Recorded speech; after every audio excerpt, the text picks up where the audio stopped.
Hello, my name is Tabor Blair, and I was doing my historical presentation on Jane Addams. This is a picture I pulled up right here, so you won't have to just look at my face only. She was born in September 6, 1860, and she died May 21st, 1935. So she would be about 75 years old. Jane Addams, she was recognized as a progressive social reformer, an activist, a feminist, and also as an internationalist. She won worldwide recognition in the first third of the 20th century. She was born in Cedarville, Illinois, so that's not very far, so that was interesting to learn. She was the 8th of the 9 children that was born in her family.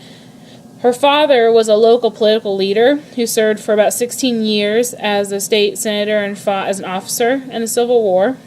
In 1881, Jane Addams graduated from the Rockford Female Seminary. She was one of the top in her class as a valedictorian, and there were only 17 people, but that's still pretty impressive, I feel like. She was granted a bachelor's degree a year later, but only because they were waiting for the accreditation to go through, but she was awarded that.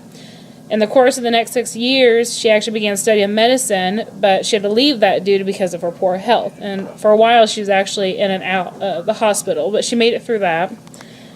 When she turned 27, during a second tour to Europe with her friend Ellen G. Starr, she visited a settlement house, I'm going to butcher this, Toynbee Hall in London.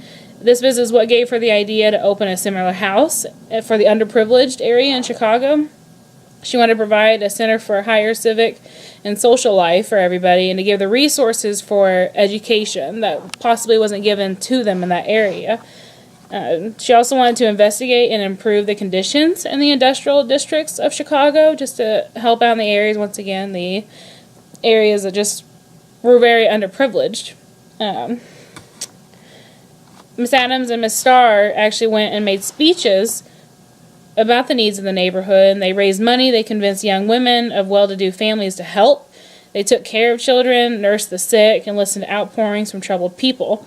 By the second year of this existing, they hosted 2,000 people every week. To me, personally, that's a lot. So that was very impressive.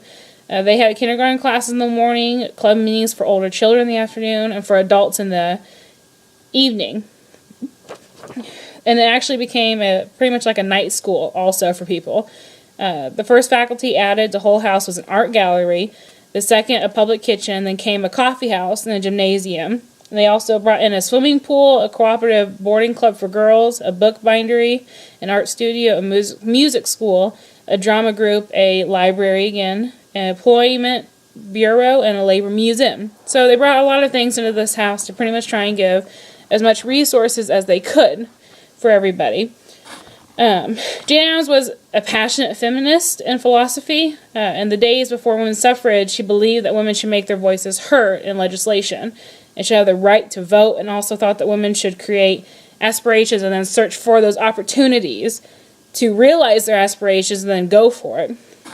In 1906, she gave a course of lecturers at the University of Wisconsin summer session, which she published the next year as a book, Newer Ideals of Peace.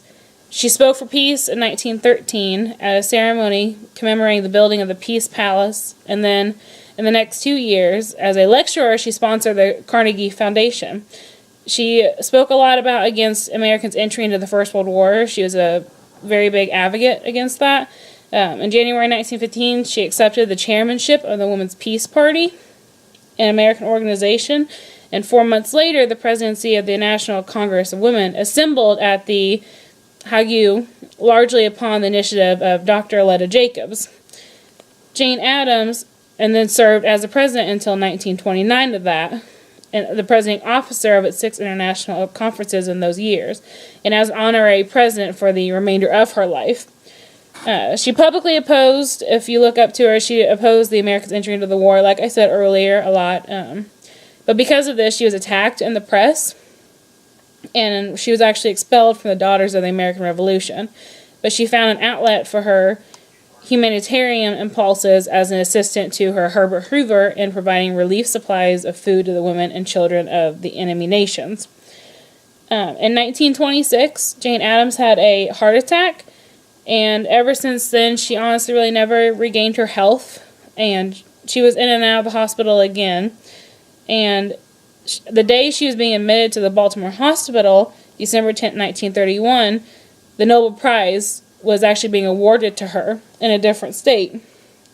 But she sadly died in 1935, 3 days after an operation revealed cancer. The funeral services were actually held in the courtyard at Hull House. So, I mean, you can see after everything I said, she made a very big impact in the world, helping women and kids and people that just needed help all around. She didn't look at anyone differently, and she's just a very caring woman. So, I feel like if we're going to look up to anybody, this should be one of the women that we look up to. But I thought she was really interesting to read about. I probably read through that really quickly, which I am sorry, but she had a lot of stuff, and she was a very impressive woman. Thank you.